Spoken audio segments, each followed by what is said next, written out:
네, 안녕하십니까? 안녕하세요. 반갑습니다. 오늘 우리 분이엘에서 시간을 갖게 되어서 참 감사드립니다. 제가 이제 이곳에 좀 익숙해진 듯 합니다. 1년이 넘고 2년이 아직은 못 됐지만 2년 같이 가다 보니까 참 이제 내 교회 같고 내 식구 같고 모든 것이 익숙해져 가는 것 같습니다. 예, 저는 이제 예전에 진도에서 살았던 그 경험을 좀 얘기 좀 하고자 합니다. 네, 우리가 이 장애인 그 선교를 좀 하기 위해서 장애인들을 접촉하기로 시작했습니다.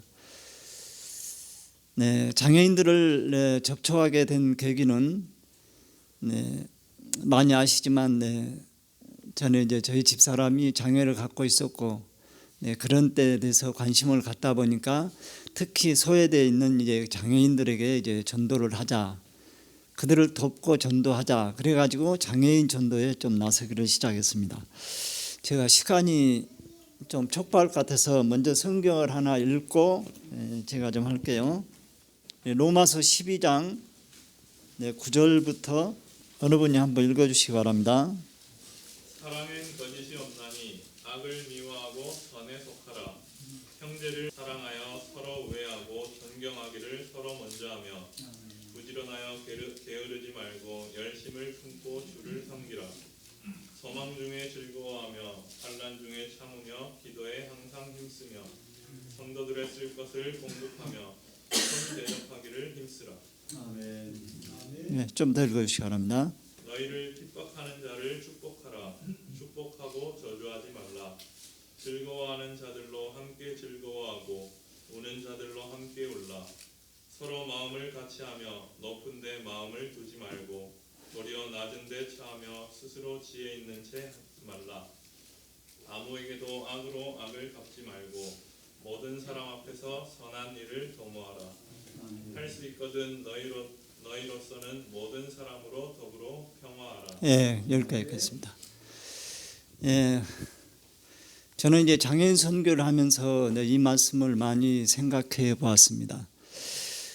장애인들은 특히 좀 본인 스스로 할 수 없는 것들이 많은 분들이기 때문에 그들에게는 도움의 손길이 많이 필요하지만 자기 나름대로의 개성이 있고 자기 나름대로의 고집이 있고 자기 나름대로의 좀 그런 것들이 많이 있더라고요. 그래서 그들의 접촉하는 것이 쉽지는 않았지만 같은 장애를 가진 사람이 감으로 쉽게 문을 여는 또 그런 계기가 되었습니다. 그래서 제가 하루는 이제 일을 하러 갔는데 휠체어를 타고 밖에 나와서 햇빛을 쬐고 있는 젊은 그때 당시 청년이 있었습니다. 그래서 이제 말을 걸게 되었고 같은 이제 저희 집사람도 이제 같은 동일한 그런 거다 보니까 서로 마음이 통했고 그가 원래 천주교회를 다녔었지만 이제 집안에서 기거했고 밖에 나오려고는 꿈도 못 꾸는 그런 사람이 이제 점차 이제 교회를 나오게 됐습니다. 그래서 지금은 결혼을 해가지고 딸이 중학교 1학년이 되는 그런 일이 있었고요. 그래서 진도 내에서만도 이 장애인들 한 20명이 넘어요. 그런 사람들이 있어가지고 한 3가정이 지금 결혼을 해가지고 가정을 꾸린 그런 사람이 있고 이미 잠들어 있는 사람도 있고 거기에는 뭐 앞을 못 보는 사람들이 있는가 하면 내성마비로 언어 장애를 갖고 있는 사람도 있고 지체로서 움직이지 못하는 그런 돌봐줘야 할 사람도 있고 정신적으로 약한 사람들, 또 간질하는 사람들, 다양한 그런 그 장애를 갖고 있는 사람들이 많이 있었습니다. 대부분 어려서부터 가지고 있는 장애를 가지고 있는 사람 별로 없었고요. 중간에 살아가면서 뭐 사고라든지 아픔의 질병으로 인해서 그 장애를 가진 분들이 많이 있더라고요. 그런데 한 분은 저보다 한 12살이 더 많은 분인데 옛날 고향에 살았던 그분인데 그분은 소경이었습니다. 그분이 재능이 다양해요. 악기를 너무 잘 다루고요. 뭐 노는데 노래도 잘 부르고 노는 데는 아주 일가견 있는 그런 분이었는데요. 그분이 총각 때 이제 교회를 다니게 됐고 네, 그때 당시 교회를 쉬고 있었는데, 네, 제가 그분 덕분에 교회를 나왔습니다. 실은. 네, 제가 아프고 있을 때 어떤 교회를 다녀야 한다는 것 때문에 그분에게 얘기를 했더니, 아, 누가 남녀호랑개교를 해야 된다 하더라고요. 저한테, 제가 아프고 있을 때. 근데 그분한테 이제 그렇게 얘기했더니, 아, 그러면 교회를 다녀야지 무슨 남녀호랑개교를. 그래가지고 그분 손을 잡고 교회를 나가는데, 네, 그분도 교회를 쉬고 있다가 저하고 함께, 네, 동행해서 교회를 다니시다가 주 안에서 잠드셨는데요. 제가 그분을 그래서 참 친부모처럼 그렇게 모셨는데, 네, 후에는 이제 이 술 담배를 많이 한 것 때문에, 네, 나이 드셔서 아프셔가지고 제가 이 병원 저 병원, 네, 전남 대학병원까지 모시고 다녔는데, 제가 어떤 계기로 해서 그분의 입원한 것을 다 추적해 보니까 입원한 날짜만 400일이 넘었더라고요. 그래서 제가 보호자로서, 네, 그분을 입원시켰고 병원에 모시고 다녔고 그런 적이 있었고요. 네, 뭐 시간이 많이 됐으니까 여러분은 소개할 수 없고 딱 한 가정만 소개하겠습니다. 이 차양만이라는 이 형제가 살고 있었는데, 이 사람들은 키가 180 정도 돼요. 그런데 이 두 형제가 신기하게도 두 사람 다 근육이 마비되는, 네, 그런 질병을 갖고 있었어요. 그런데 보니까 가족형인지 누나 한 분도 그렇게 해서 돌아가셨다고 하더라고요. 그래서 지금 살아있는 누나 한 분 있고 동생 한 분 있고 형이 한 분이 있더라고요. 그런데 그분들은 괜찮은데 이 두 청년이 그렇게 둘이서 똑같이 얼굴도 비슷하고 키도 크고, 그래갖고 둘이서 집에 있는 그분들을 소개받아가지고 찾아러 갔습니다. 그래서 만나서 이제 얘기를 하는데 그 사람들이 또 기가 먹었어요.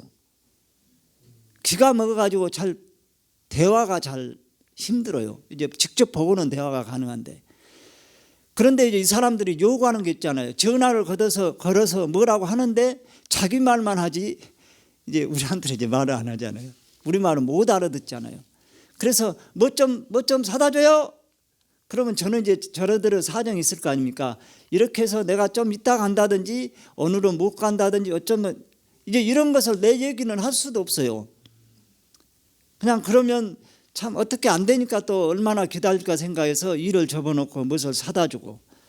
그런데 이 사람들이 속도 없이 요구가 너무 많아요. 네, 그래서 심부름을 하게 됐고, 또 이제 그들을 데리고 나가기를 그렇게 원해요. 집안에만 있으니까. 그래서 쇼핑을 하고 가서 이제 이렇게 다니고.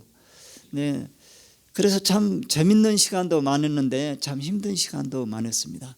그런데 이 사람들이 두 사람이 어떻게 형제가 잘 싸워요? 100원 갖고도 싸워요, 둘이. 참 그러는 그 모습을 보면서 참 사람들 속에는 이기심이 너무 많구나. 참 그래가지고 이제 그들을 이제 계속 돌보고 있었는데, 이제 뭐 평일에는 시간이 별로 안 나니까 주로 안식일에 이제 오후에는 이제 찾아갑니다. 그런데 어느 순간에부터 이 형이 이렇게 차에다 태려고 이렇게 안 오니까 이 머리가 축 처져갖고 머리를 못 이겨요. 이렇게 하고 딱 들면 이렇게 딱 처지잖아요. 무게가 있으니까. 그렇게 혼자 스스로 이렇게 올리지를 못하더라고요. 그래서 좀 이상하다고 생각만 했거든요. 그런데 어느 날 안식일은 한번 갔더니 놀러 가재요. 밖에 좀 나가재요. 근데 내가 그날 너무 힘들어가지고 오늘은 안 되겠다. 다음 안식일에 나가자. 그러고 미뤘거든요. 그러고서 이제 참 그들이 서운해해도 어쩔 수 없이 참 미안해도 참 제가 이 힘이 한계가 있으니까 그날은 그냥 물러섰어요. 그러고 다음 안식일에 오후에 갔더니 형이 안 보여요. 그래서는 이 동생이 양산인데 형이 양만이고, 아니 형 어디 갔냐 그랬더니 병원에 갔어. 네? 그러니까 뭐 앰뷸런스가 와서 태우고 목포 중앙병원으로 갔대요. 그래서는 이제 갑자기 이제 그때 차에 실을 때 이 고개를 못 움직였던 그런 것이 생각이 좀 들더라고요.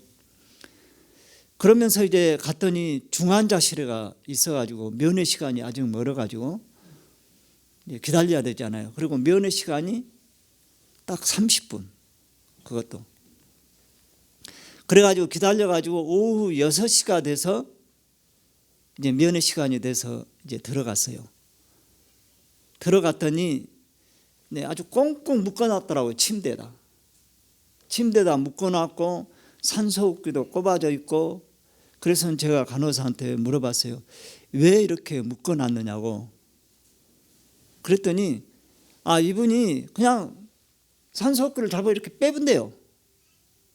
아무리 못 보여도 빼보니까 병원에서는 묶어놓을 수밖에 없는 상황이죠. 그래서 나보고 빼줘 해요.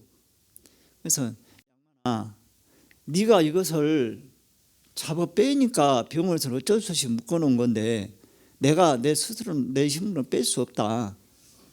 그러니 나하고 그럼 약속할래? 그럼 이거 풀어줘도 이거 빼지 않기로 약속할래요? 그렇대요. 그래서는 이제 간호사님을 불러가지고 좀 풀어주라고, 안 뺀다고 약속했다고. 그래서 이제 풀어줬거든요. 풀어줘서 이제 풀어주고는 이제 좀 만져주고는 이제 물이 먹고 싶대요. 그래서 이제 물을 이제 컵에다 따라서 빨대를 이용해서 이제 입에다 대줬더니 물을 못 빨아먹어요. 못 빨아먹더니 집에 가 그래요. 그래서 참 난감했습니다. 이렇게 해줄 수도 없고 저렇게 해줄 수도 없고. 그래서 기도하는 마음으로 손을 잡고 이러고 참 있었는데 한참 있다 보니까 얘가 아무 감각이 없어요. 이제 우리는 이제 밖에 나갈 시간은 다 됐는데 아무 감각이 없는 거예요. 그래서 내가 이상한 예감이 들어서 그러고 이렇게 흔들어 봤어요. 흔들어 봤더니도 아무 감각이 없어요. 그래서 이상하다 그러고 이제 내가 좀 맥을 짚어봤어요. 맥을 짚어보니까 맥이 전혀 뛰는 게 없어요. 그래서 이제 간호사를 불러가지고 이리 와보라고, 빨리 와보라고 급한 소리를 쳤죠. 좀 아무래도 이상하다 보라고 그랬더니 간호사도 와서 보고는 깜짝 놀라가지고 의사를 부르더니 의사들이 막 뛰어오더니 이제 심폐소생술을 막 하기 시작하는 거예요. 막 심폐소생술을 하는데도 이제 한 의사가 안 되니까 또 막 의사들이 몇 분이 와서 막 계속 그렇게 하더라고요. 그러더니 결국은 사망했습니다. 참으로 저도 엄청 놀랐습니다. 그렇지만 하나님께 감사한 것은 이 아이가 꼭 저를 기다릴 것 같아요. 어떻게 그 많은 시간 중에서 그 시간에 또 나를 보고 말까지 했거든요. 그런데 지금 와서 생각하면 참 그때 더 예수님에 대한 확신을 줄 걸. 그렇게 갈 줄은 몰랐거든요. 그래서 우리가 참 이 영혼이 다음에 만날 거지 그런 생각하지만 참 기회는 이때뿐이 없는 그런 경우가 많이 있더라고요. 특히 나이 드신 분들도 그러겠지만 요즘에는 뭐 사고란 것도 있고 갑자기 그런 돌아가시는 분들이 많은 걸 보는데 특히 장애인들은 더욱 그렇습니다. 참 오늘 기회가 오늘뿐이 없는 걸 많이 느껴본 그런 경험이었습니다. 그래서 그 영혼이 어떻게 구원이 어떻게 될지는 저도 모르지만 참 이렇게 준비된 영혼, 그 영혼은 참 내 손을 꼭 잡고 간절한 마음으로 숨을 거두면서 보면서 그동안에 뿌려놓았던 그 씨가 연그러가지 않을까, 그런 마음을 하면서 다시금 오늘 시간을 준비하면서 우리가 참 때가 얼마 없고 기회가 많이 있지 않다라는 생각을 해보면서 우리가 순간순간 영혼을 만날 때 참 그들에게 하늘에 같이 갈 수 있는 그런 준비를 참 하도록 도와주는 우리의 역할이 필요하지 않을까 생각해 봅니다. 감사합니다.